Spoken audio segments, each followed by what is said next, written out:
Towards the end of 1986, Lucchese crime family mobster Anthony "Buddy" Luongo disappeared. His body never discovered. Luongo was allegedly a candidate to become boss of the Lucchese family, and there are multiple theories around who was ultimately behind the order to have him murdered. Let's check it out.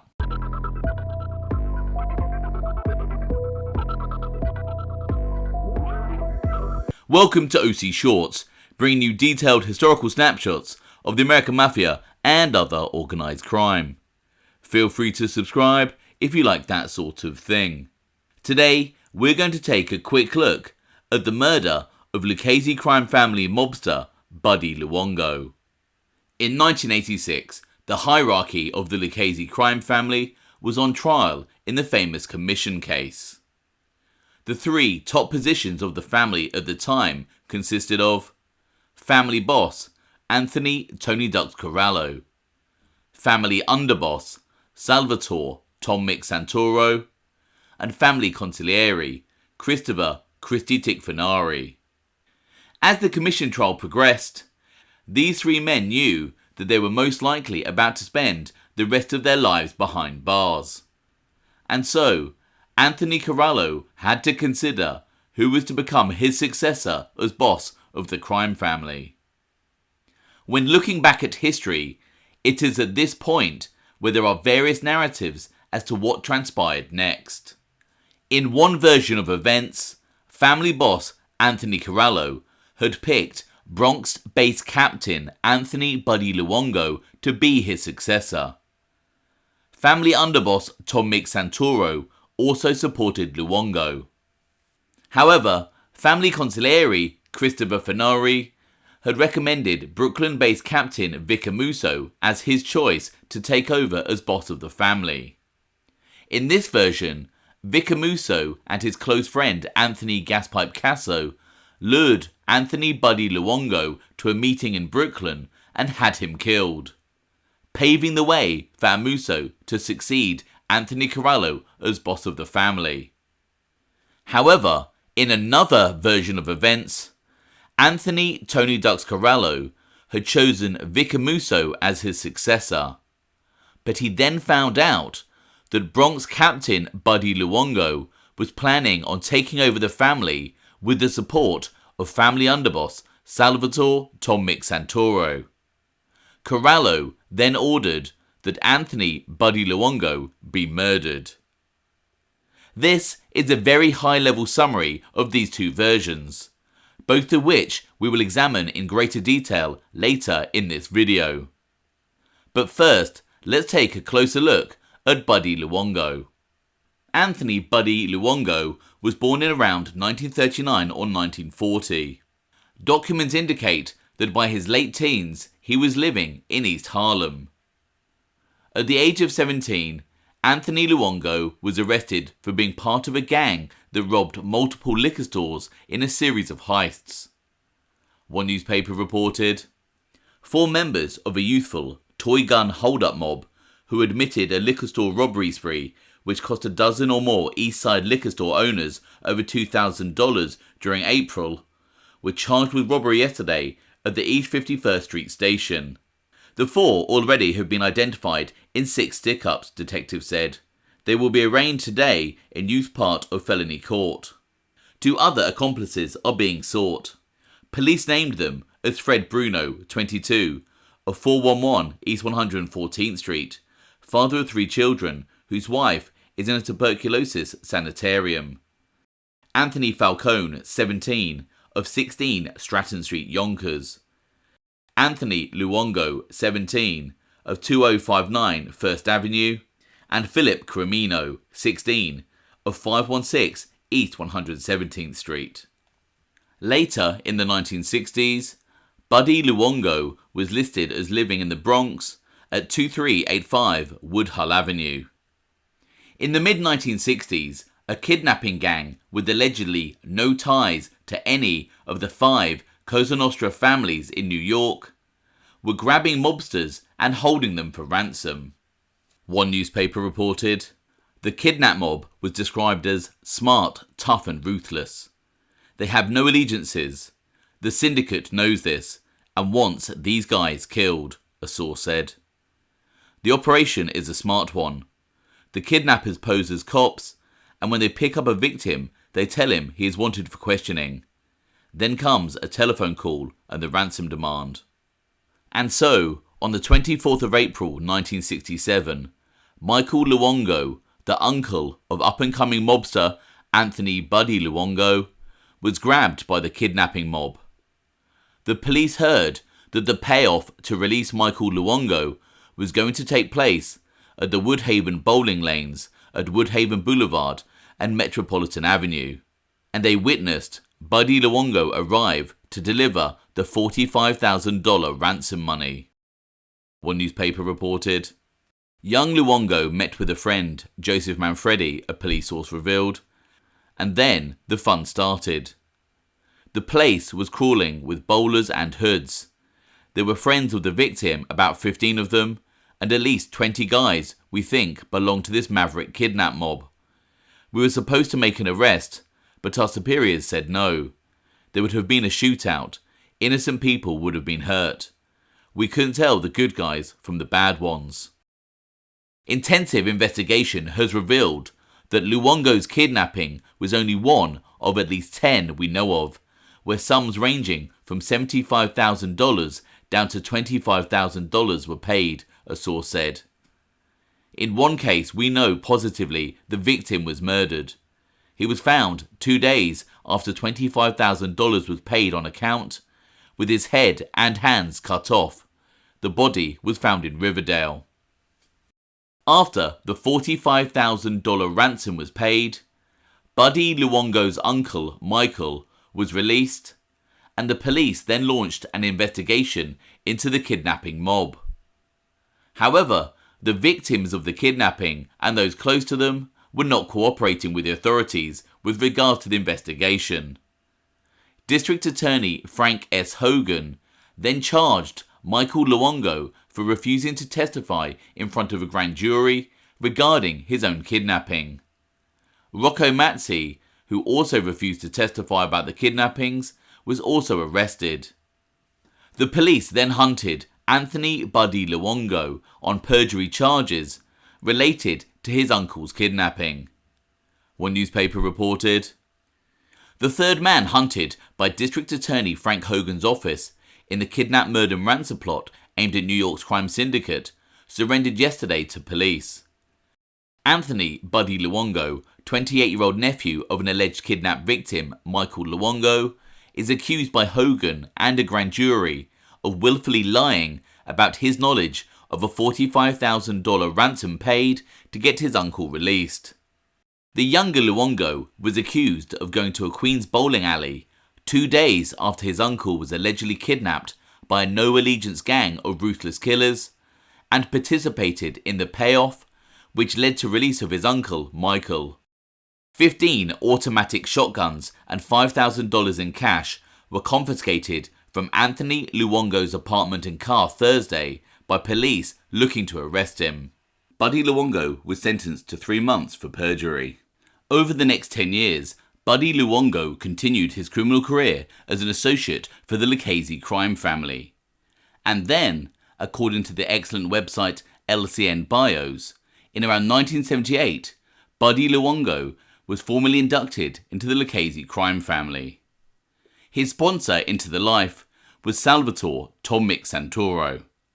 Luongo would serve as a soldier in a crew of the Bronx faction of the Lucchese family. It is unclear when exactly Buddy Luongo became a captain. Researchers on the Black Hand Forum have him promoted to captain of the Lucchese family's Bronx Westchester crew in around 1981. However, other sources still have him as a soldier at this time. It is, however, agreed that Buddy Luongo was definitely a captain by 1985.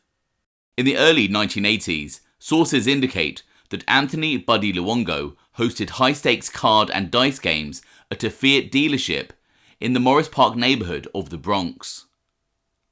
And so, by 1986, Buddy Luongo was a respected and powerful captain in the Lucchese crime family. And, as some sources state, was the leading candidate to become the new boss of the crime family after Anthony Corallo. However, Buddy Luongo would be murdered in November that year. As one newspaper reported, a high-ranking Lucchese crime family mobster has disappeared, probably murdered in an intra-family power struggle, law enforcement officials told the news yesterday. The mobster, Anthony Buddy Luongo, 47, of the Bronx, who only a few months ago was believed by many law enforcement officials to be in line for the top spot, has been missing for weeks, said one official. We don't know the reason for it yet, but we've been told by informants that he's gone forever, said the official. Authorities said on Wednesday that a team of FBI agents and police opened the trunk of a late-model Cadillac in an unsuccessful attempt to locate Luongo's body. The car, a 1984 Seville registered to a friend of Luongo, had been in a parking lot since November 11th, officials said. Let's now take a look at the various theories around his death. As mentioned earlier, some sources indicate that Anthony Tony Ducks Corallo had picked Buddy Luongo to be his successor. Former Lucchese crime family mobster turned informant Thomas Ricciardi would later state, "We thought a guy by the name of Anthony Luongo, we used to call him Buddy. We thought that he was going to be the next boss in the family." In this theory, Brooklyn captain Vic Amuso, who was also allegedly in the running to become boss, decided to have his rival for the top spot murdered.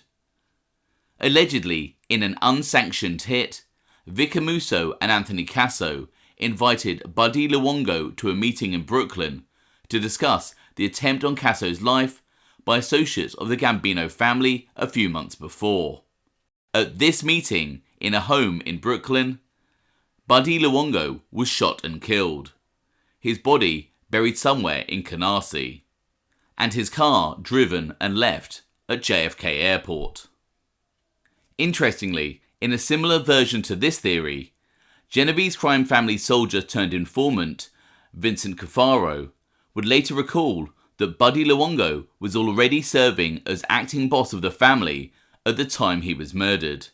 Cafaro's affidavit would state, "I also know Vic Amuso, who succeeded Buddy Luongo, Anthony Luongo, as boss of the Lucchese family. I remember discussing Luongo and Amuso with Ralph the General, Ralph Tutino, a Lucchese associate who was recently convicted in New York on federal drug charges in December 1986. Ralph told me, Buddy's missing. He had an appointment in Brooklyn with Little Vic, meaning Amuso, and he never came back.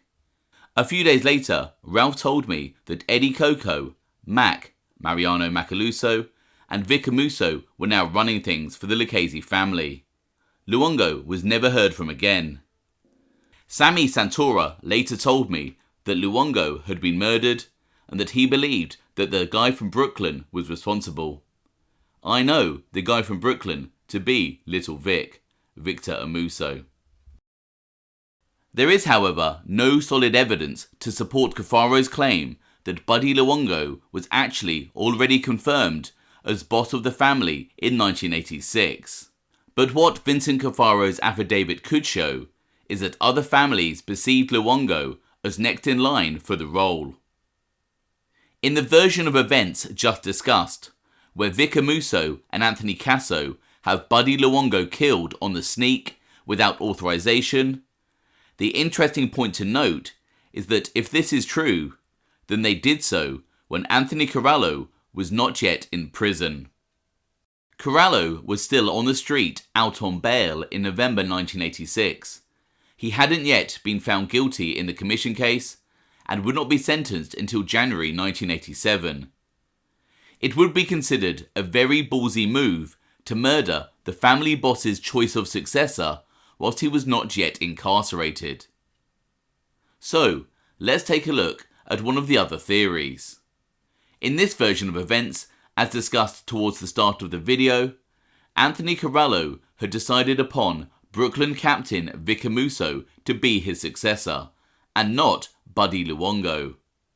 Anthony Casso, who would later turn informant, would claim that in fact it was himself who was Anthony Corallo's first choice, but that he told Corallo, "Give the position to Vic. I'd rather stay where I am." This conversation apparently occurred at a meeting which was attended by Anthony Corallo, Christie Tick Furnari, Vic Amuso and Anthony Casso in early November 1986. Gaspipe Casso, being Anthony Corallo's first choice, may well be a fabrication on Casso's part. However, regardless, Vic Amuso was chosen to be the next boss. Casso would continue to state that Corallo then ordered the murder of Anthony "Buddy" Luongo. The book Gaspipe states, Tony Ducks now told Gaspipe that he wanted Lucchese Bronx capo Anthony "Buddy" Luongo killed.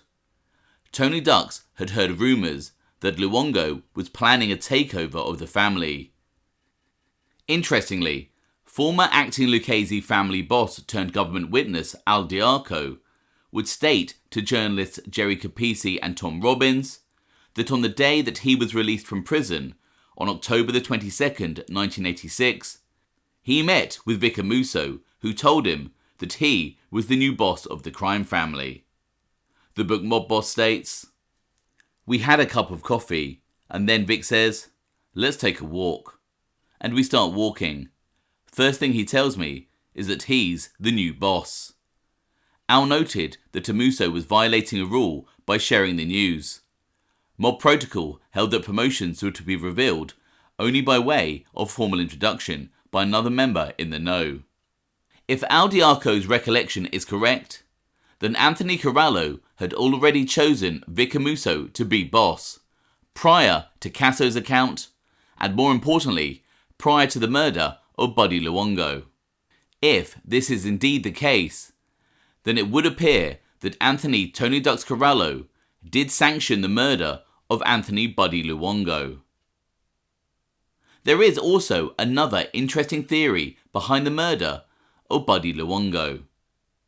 In the fall of 1985, Donato Finnegan Cristiano was inducted into the Lucchese crime family. He was sponsored into the life by Anthony "Buddy" Luongo. According to the brilliant historian behind LCN Bios, there was an FBI report in January 1987 that noted, source credited Anthony Luongo's death in 1186 to Luongo's decision to make Finnegan without express approval of the Lucchese hierarchy. It would seem crazy that a mobster could be inducted without approval from the boss. However, there were induction ceremonies where there was no hierarchy present, with the rule being that a ceremony could be performed as long as there were at least 2 captains in attendance. And perhaps Buddy Luongo took advantage of this. If this FBI file is to be believed, then perhaps Buddy Luongo performed such a ceremony to induct Donato Cristiano without permission. And perhaps Buddy Luongo was murdered as a last piece of unfinished business that Anthony Corallo had before he was sent to prison. Donato Finnegan Cristiano was himself murdered in 1987. With regards to who actually pulled the trigger in the hit on Buddy Luongo on the 11th of November 1986, Al Diarco states that Vic Amuso pulled the trigger himself. The book Mob Boss states, they first took care of Luongo, claiming they needed to consult with him about an intra-crime family dispute. Luongo was lured to the 19th hole, the Bensonhurst Bar. From there, he was coaxed to a nearby house owned by one of Amuso's pals. Amuso sat with him in the kitchen for a few minutes, chatting. Then he excused himself and went into a bedroom, where he retrieved a pistol with a silencer hidden under a pillow. He walked back into the kitchen and killed Luongo, 47, with 3 shots to the head. Considering that Al Diarco stated that Vic Amuso told him that he was boss on October the 22nd, then Amuso would have been one of the very rare occurrences of a family boss committing a murder with his own hands while serving as the head of a family. Anthony Gaspipe Casso, however, who was present at the scene of Luongo's killing, states that it was Vic Amuso's brother Bobby Amuso who performed the hit. The book Gaspipe states, unsuspecting, Buddy Luongo sat down for coffee and was shot dead by Bobby Amuso with a .22 auto equipped with a silencer. In the comments below, let me know your thoughts on the Buddy Luongo murder. Was he killed on the orders of Anthony Corallo? Or did Vic Amuso and Anthony Casso murder him on the sneak in order for Amuso to become boss of the family? I hope you found this interesting. Thanks for watching.